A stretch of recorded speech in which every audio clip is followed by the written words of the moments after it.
chỉ sợ là tôi chạy nhưng muốn chạy ra bọn tao nhá là nhưng mẹ ăn được cũng cua là mà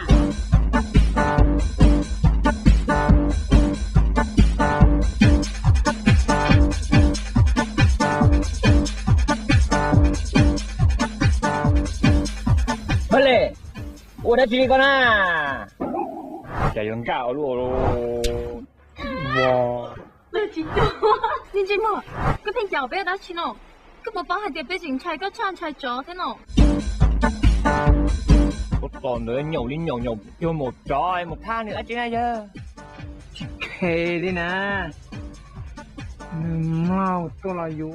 Nó một cái sự mò. Mò nhau mò muốn thiệt mò. Ôm thật cả nhẹ, thật cũng càng tháng nói riêng thà. Mình đã. Có bộ mò lúc xuân cho mà. Mò nó phụ. Đi lưu đâu cũng nó gọi của tôi nhân dân rồi. Mua là mà. Ừ. Cái tên đàn đàn mà. Cái gì do họ như tên đàn nó. Được sức đàn mình ta tên mình học bộ chơi tì đủ luôn. Em đi đồ bò khó rồi mà. Khó thì khó là mình phải chết tay. Bộ mà là này cả cái vậy nhỉ. Oh yeah. Dạ. Aku tahu kau mah. Aku cipu kapang kau mana ni ha?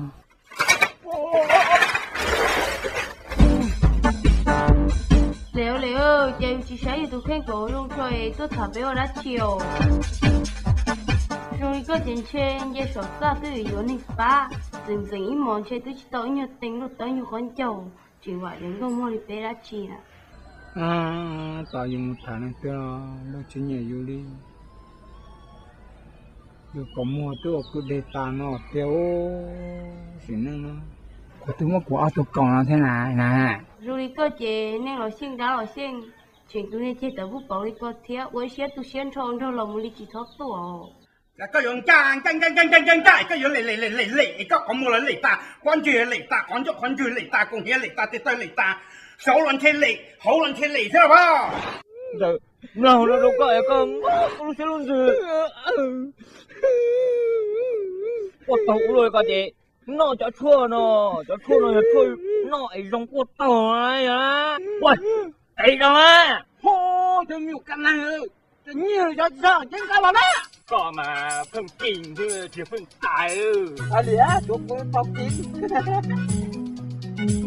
Chú lệ chả nhớ liền đầu lò đi co phải xây dựng bao nhiêu mà nhất chuyện khó thế cả áp tàu bê tàu chuyện tàu bò Cho tàu, chí tàu.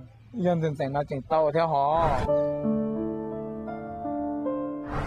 Cả chi một tí cả luôn đấy à. Chỉ sao tao cũng lại. Chả hai nhà ly cho con.